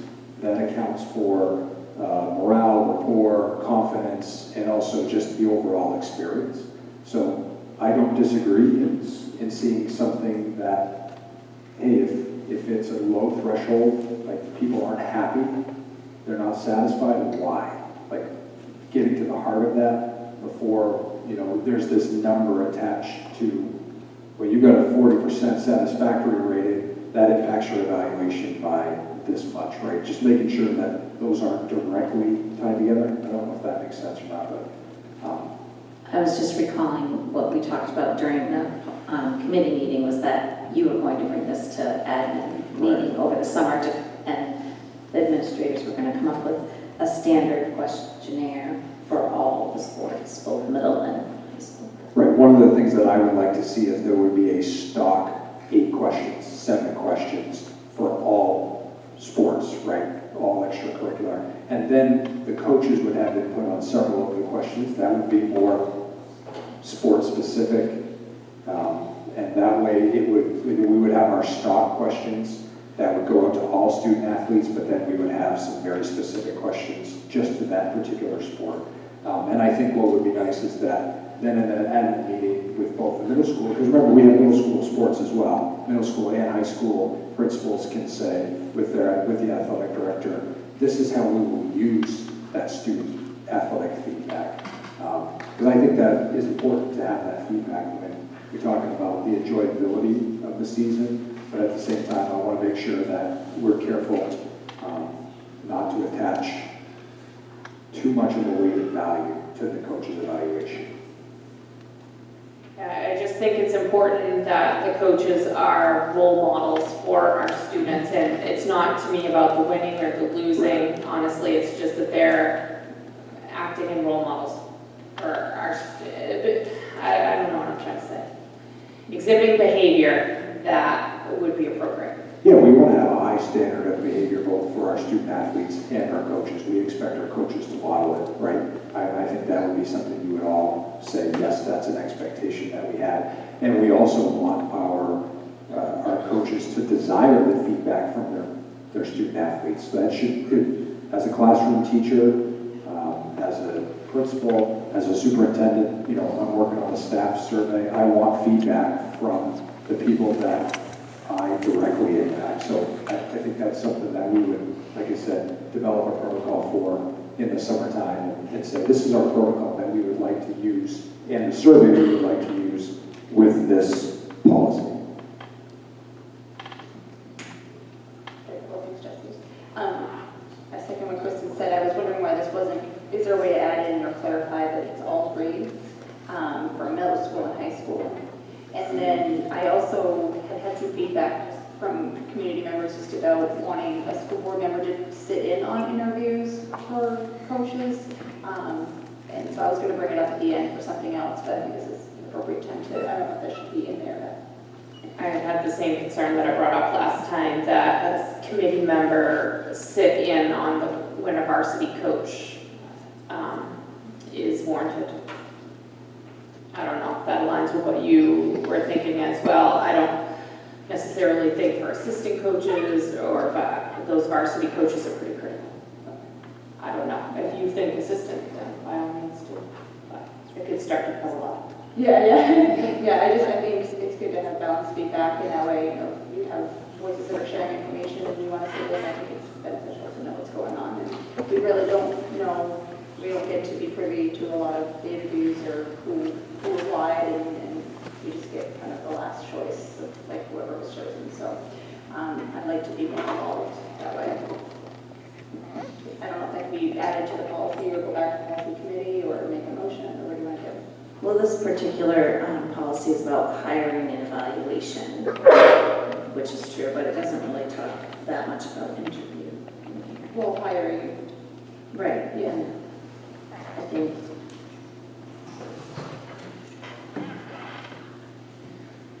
So I could maybe just send you some ideas for policy. No. So what I would recommend that you do is write it up how you would like to see it worded. And I think it fits under hiring. Like a school committee member will be present or on the search committee for. I strongly recommend you only do varsity. I would not do JV and I would not do middle school. The amount of coaches and the time. And remember, once we have hired a coach, we do not, that interview process does not have. So it's only when we have new coaches, they apply again and so on. So at varsity level, you're talking about maybe one coach a year. Maybe you're hiring a new varsity cheering coach next year, so we will have an opening for that committee.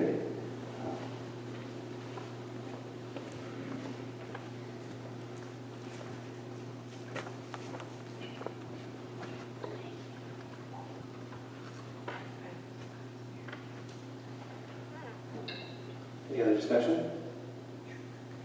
Do you want to bring that back to the policy committee for us to? I think there's a couple options. We can table it, or we can pass the first reading and then at the next meeting make updates and bring those updates forward at the second reading. I would say bringing them at the second reading. So that's the motion on the table is to approve. So that's what we would be doing. We proceed with this motion. And then at that second reading, you can add that particular language to have a school committee member sit on the hiring committee of all new varsity coach. Unless you want to come up with the wording now. And I can help you. I know. Would it be better to do the first reading and then bring that other information back to the second reading and then approve it then? I think it would be better to approve the first reading of it the way it is, knowing that it's going back to come back as a second reading with more. I agree. Is what I would propose. That way the other information can be looked at and fit in or. Can you speak into the microphone? Sorry. That's okay. I think that it might be an option to approve this as a first reading and then with the intent for more information to be available for the second reading, allowing time to put the information together, pulling wording together as we're sitting here at the table at the committee to have the time for the people to put the words together. I think that would be the better time at the second reading. Any other discussion? Do you want to make an amendment? Yeah, I'll make an amendment to table this, to go back to the subcommittee to make those changes. You have a second?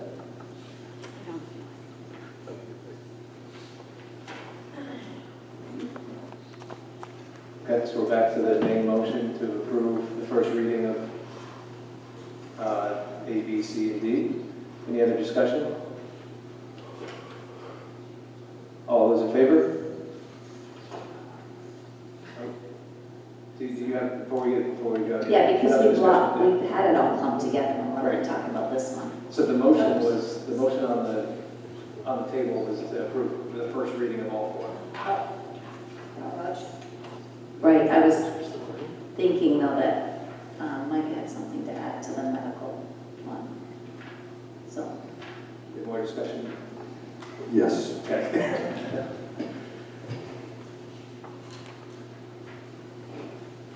Under the administration of medications, JLCD, page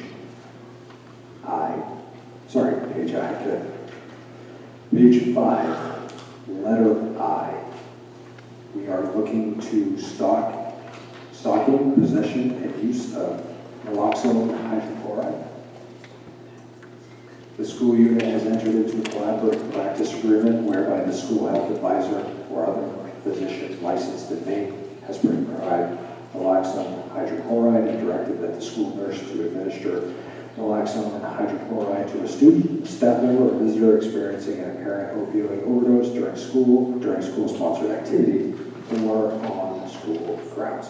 So we do have a collaborative practice agreement with Northern Light. and Dr. Chris O'Donnell. He and I have a phone conference on Friday. It's a $500 two-year agreement, and they advise us in policies, and also they would be the ones who would help us and ultimately write the prescription for the number of units and kits that we would require. I believe, we have not met obviously yet, but I believe that that would be based upon the number of students that we have at each individual campus. And so I just wanted to highlight that. And we also, under the dispensation of over-the-counter medications, which is J, we've also added that in.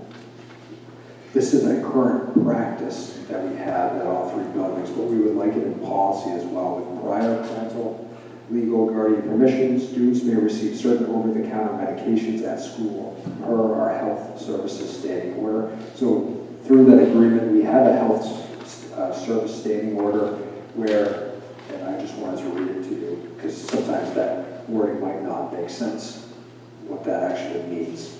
And that is, for every school year, we have a health service standing order, and on that list of things, and why we reference the list versus listing out specific medications is that those things in that list can change.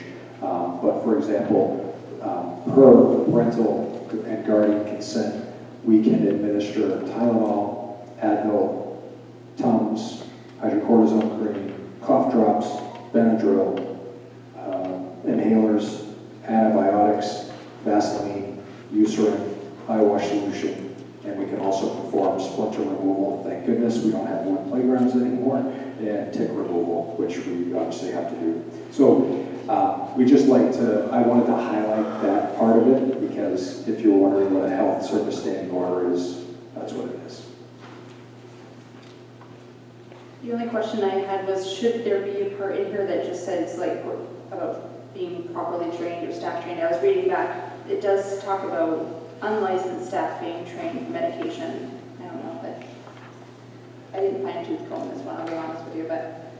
That was an option 2, and so we're going with option 1 because we have to go through our physician, through our agreement. To house the medication, but as far as staff being trained to administer it, They have to be trained. okay, it just doesn't need to be included in the policy then? Correct, because it's going to be prescribed through our physician to our nurses directly. So they would then have permission to administer. Yeah, so like, I'm not going to be trained to administer. When I was in the policy committee, I know you guys did discuss that, like say, if the nurse wasn't here, she was out sick, or, okay. We're not going to have that option. We do have a school resource officer, though, who is trained. So you mean based on your conversation following our last meeting? Okay. I do not believe that we would be allowed to have, with our current agreement, we would have other staff that would be allowed to be trained based upon our agreement. I think it would have to be our school nurses. I will get more information Friday, but I do not believe we will have that option.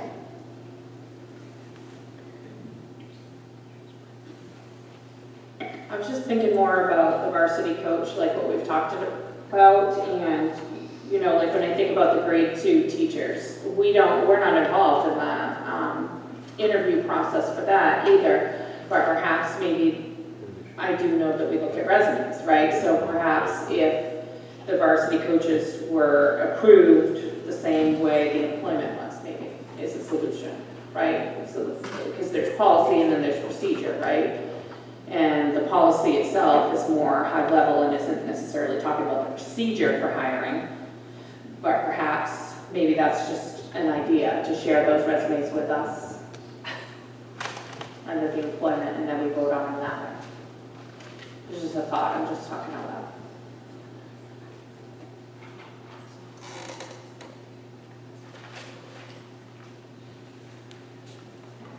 Any other discussion? Mr. Grant, any other discussion on the other policies?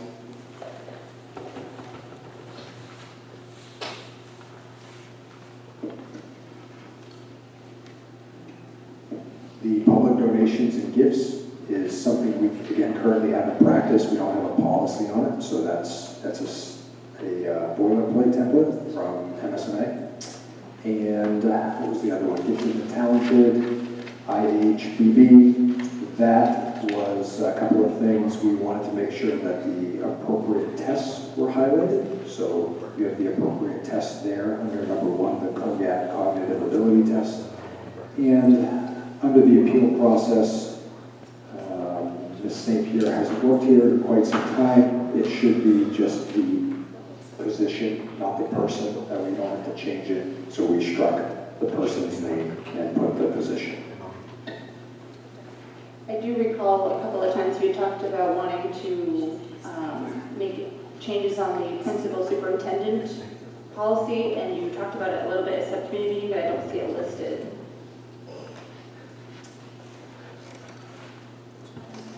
It's not listed, but you guys talked about subcommittee, the superintendent, school committee relationship.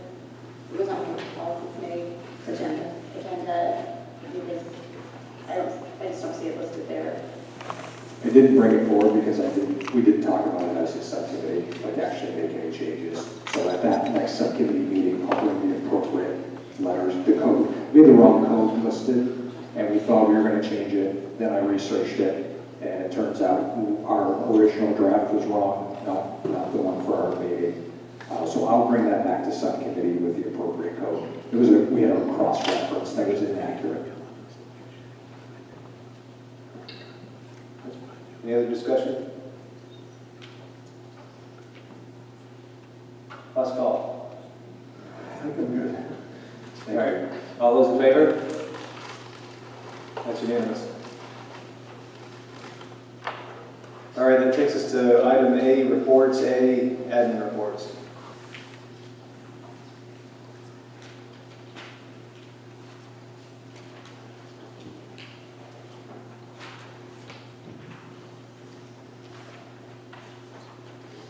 Excuse me, just 1 second.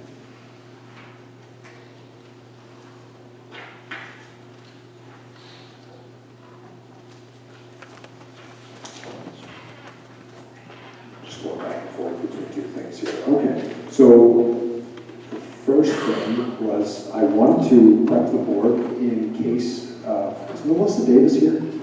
Yes. Ah, yeah, she's here. Okay. I don't know if she's coming down.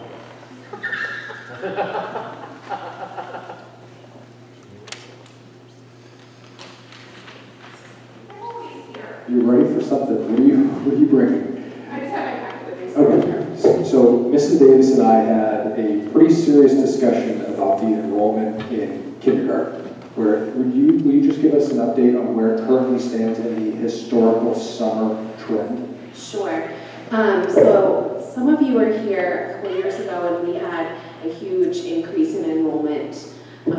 Really the last 2 weeks of August, we got somewhere around 20 kindergarten registrations, and it really forced us into hiring another teacher. So we've been monitoring our kindergarten numbers very closely. Right now we have 85 students that are enrolled in kindergarten. We usually get at least 5 to 10 applications over the summer, and that's like a low estimate. And we have that year that we had that 25. It's hard to predict what's out there. We do the best that we can to try to put the registration process out to families so that they know to register, but life happens and people move and we get new people into the district. Right now we have 85. That gives us a 16-to-1 ratio, which is really a good, that's sort of the number that we look at. And so anything over 17-to-1 really becomes challenging at that particular age. So the state, most of the research recommends 16 to 17-to-1 for that particular age group. So Micah and I talked a little bit about what's the threshold that we're willing to hold before we need to start putting it out there that we need another kindergarten teacher. So I think if we get to 90, maybe 95 at the very most, we would have to add another teacher. We're about 5 away from that right now. I don't know what you want to do as a board. I'm a little bit concerned knowing that we're only at the beginning of June. And like I said, we get at least 10 applications usually over the summer. Surprise. So this is what I think we should do. I am very concerned about the number given where we are in the year. If we were sitting at 75 and we were June, I'd feel a lot better, but given the historical numbers, I hope we don't have a 20 coming our way. Boy, that would be, yeah. But I don't know where I would put them. for me, if what I would like to do is if we break 90 before July 30th, then I would like to post for another kindergarten position and drive that ratio. It would be anticipated. And then if we moved into the 93 to 5 range, then execute that hiring. And hopefully we'd be bringing that person to you on August 14th. I think it's the 14th. The reason why I'm just prepping you now is because it might have to be something that we do anticipated. And so you're going to see a kindergarten position go out, could be July 7th. And we've had 7 enrollments, we're at 92 kids, and I just can't wait for the committee to make that decision. We can't be 18 to 1 in a kindergarten class. That's just not fair to the students, it's not fair to the teacher, it's not fair to their education. The problem is it's not budgeted for. We did not anticipate this problem. So we would have to tighten up in a couple other places and look at how we would make that money work. But at the same time, you can't be 18 to 19 to 1 in a kindergarten classroom. So that's my thought is once we hit that 90 mark, putting out the anticipated opening, begin collecting the applications, the interview process, and if that number moves into the 93 range, 94 range, we then move to hire that position.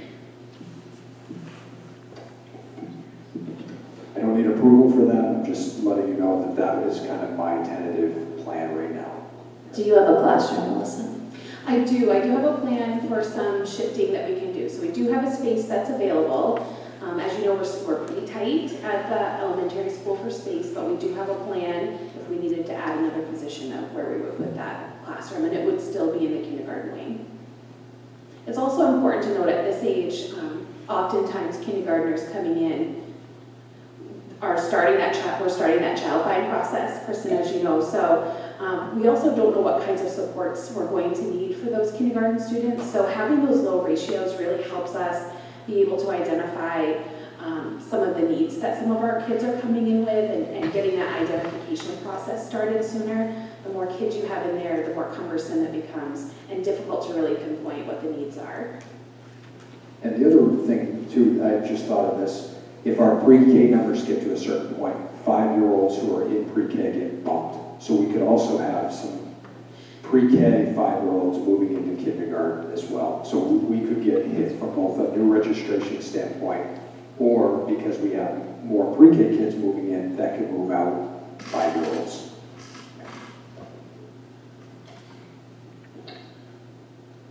Is your kindergarten screening in the fall or now? Our screening's in the fall. Yeah. Yep. Any other questions? Report at all, or you brought her down, so I wasn't sure if you were going to go over your superintendent report or ask questions, or? Yeah, I have some other parts of my report, but yeah. Anything else for me? Yeah, I did want to ask a question about the DeWitt scores. Yeah. I was looking at the reading, and I just was curious. Is reading done electronically more or with physical books? Do you mean in the curriculum in general? Yeah. It is done with physical text more. We do have a program called EPIC, where students can go on and read electronic books, but the majority of the texts that they're encountering are in like the traditional paper format. No, I'm talking about the actual books because I see some of the, like the second grade reading. And I don't know how these scores compare to previous second grade classes, but I just was looking at the percentage that doesn't meet, and I was just wondering, in general, is reading taught in the classroom with a book or electronically from an iPad? With a book. Good. And how do these numbers compare to previous years? And it's okay if you don't know another time. I don't know off the top of my head, without having my notes with me. Traditionally, our kindergarten and first grade usually does pretty well. So the NWEA, the way that the tests are given, there's a K2 test, and then there's a test for your third grade and up students. Our students tend to do better on the K2. It has a lot of oral literacy, so our students able to identify letter sounds. So they've got the headsets on. We are seeing, so the numbers that you're seeing for second grade, we tried out the 2 to 5 band test with them. And that's a harder test because it's not doing the oral literacy piece.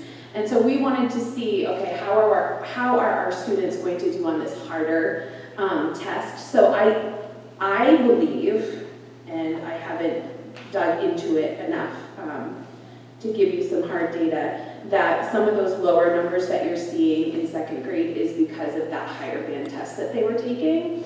Next year, because the state has decided to go with testing our third and fourth graders, again using the through the year assessment, our second graders, we're going to move them back down to the K2 assessment so that that whole band is testing within one range, and then they make one shift up to that harder test when they go to the 3-year assessment. So we were kind of testing out what we wanted to do this year with the assessment, and we met as a team recently and decided that we would really like to keep them on the K2. So I think for the reading test especially, what you're seeing there is the challenge that some of them had making that jump. They weren't quite ready for that 3-year assessment type test, if that makes sense.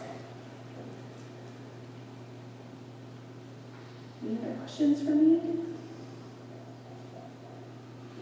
Thank you. Okay, thanks. In a couple other things to my report, as was already mentioned, I think in public comment, you have a budget that was unanimously passed by the town council. So very excited about that. June 15th is the town meeting. Yes, June 15th, 7 o'clock, and that is going to be at the town council, at the, what do they call it, at the chambers.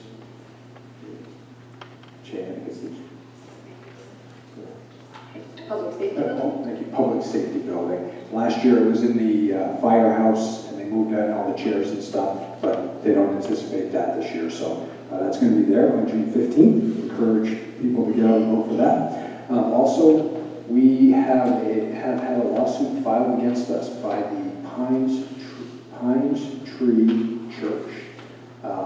I have been in contact with our attorneys at Drummond and Woodson. We have been assigned an adjuster who's met with our attorneys, and our school insurance, our liability insurer, we are going to have coverage for that claim.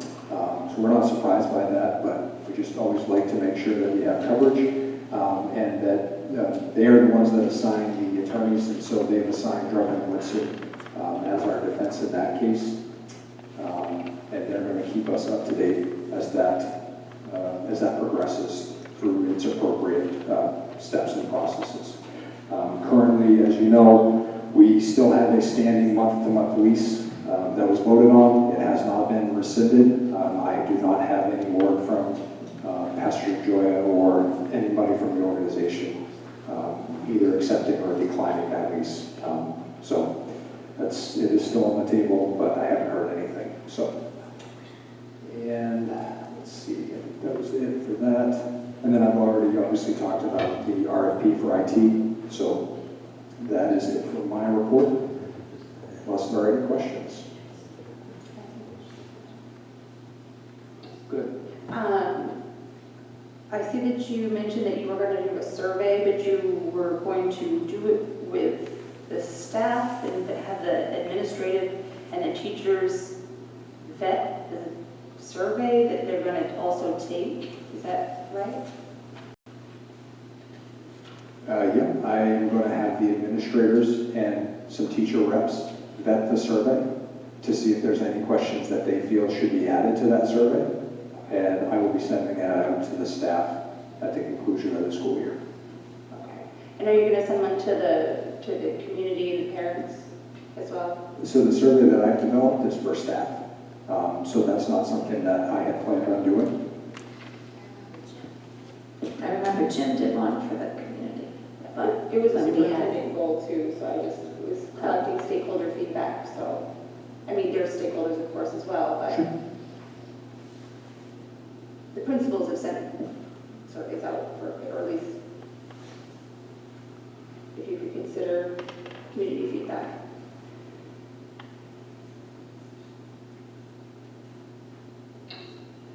Any other questions, comments?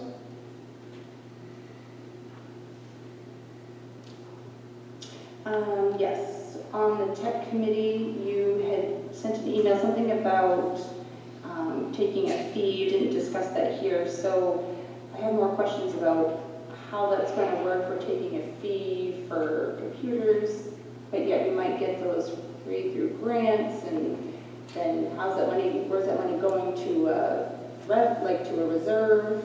Who's going to oversee it, that type of thing? Are you referring to the email I sent you a couple of days after the tech committee meeting? Yes, and then you mentioned it here in your report. Yeah, so I didn't hear back from you after I sent you that email asking you for your opinion. So I'm a little confused as to what are you asking me how the fee structure is going to work? Because I think I laid that out in the email to you. I'm asking now how it works so other people can be aware. Yeah, so I don't have your feedback yet, so I'm not prepared to speak to, this is what I think we should do. I was asking for your opinion, and I haven't heard anything, so when you give me your feedback, then I'll put something together, I'll run it by the administrative team. In that tech committee, we talked about a fee structure, and we talked about implementing that for first-year students in high school, because MLTI is not for high school students, and we talked about a couple of different numbers, but like I said, I'm not prepared to speak to this is what it will be because I asked for your feedback first before I make a concrete decision on that. Okay. Thank you.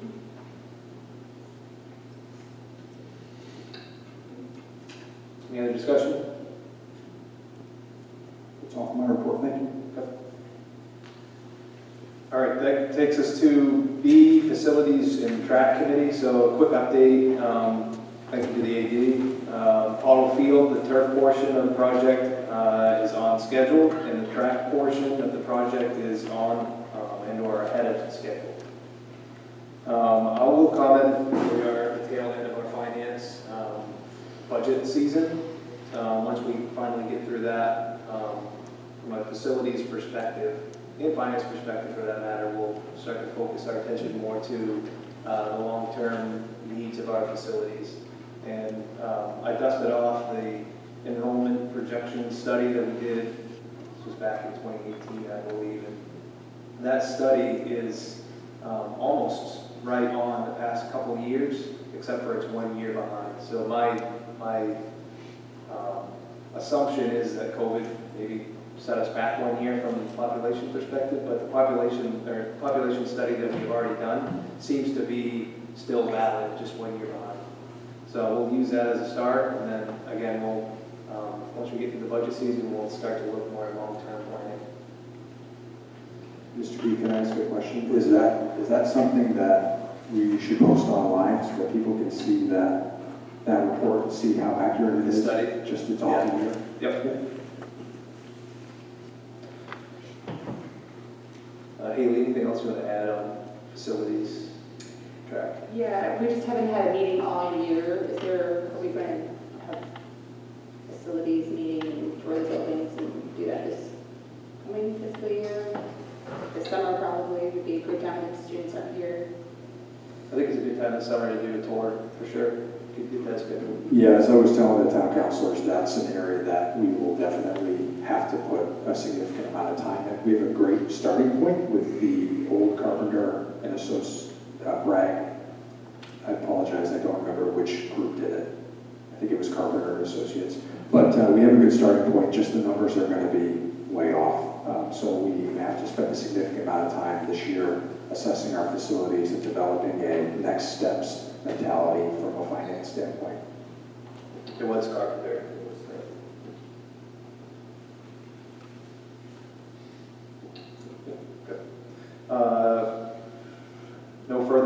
the finance committee, we talked about budget already. I actually had a question on the finance. I'm sorry, you haven't mentioned the audit, haven't presented it to, I know it's on the, I guess it's on the town council website, but are you going to be having the auditor come? Is that something they usually do? Yes, Peter Paul is coming on July 10th to the school committee meeting to do our audit presentation.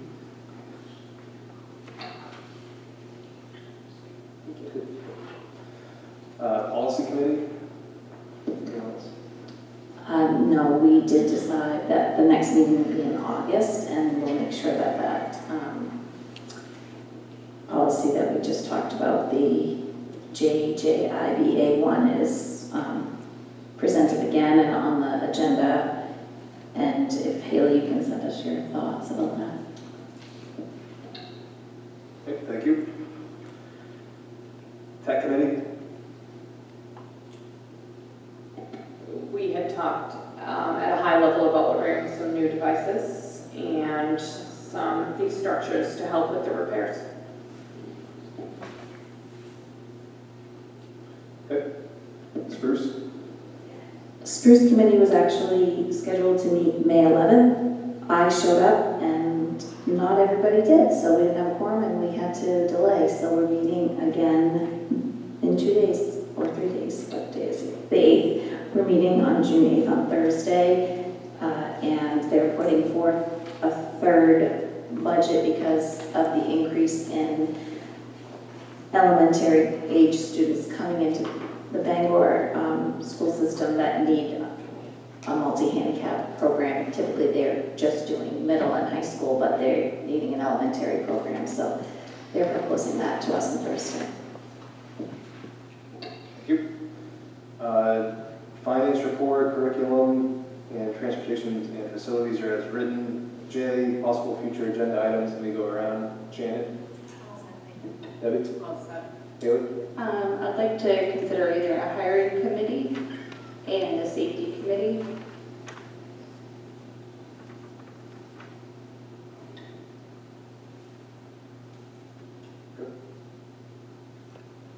Safety was something that I mentioned last time. Micah, I had someone email you that I met at the HR convention that focuses on school safety, so it may be beneficial to have them come and do a presentation to us.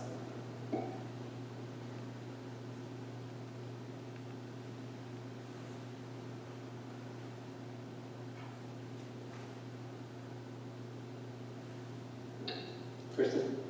I don't have anything at this time. Okay. Item 9, approval of warrants. Let's take these all together. Motion to approve the 8 warrants listed. I'll second. Any discussion? All those in favor? All those opposed? Any abstentions? The motion carries. Item 10, executive session. Before we make a move to executive session, given that at 9 o'clock we have to extend, should we be proactive? What are your thoughts? Yes. Yep, let's, I that think- we go to 9:30. Motion to approve the meeting until 9:30. I'll second. Any discussion? All those in favor?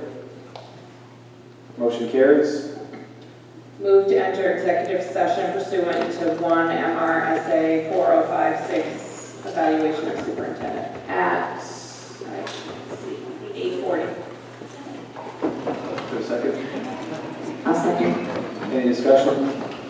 All those in favor? Motion carries.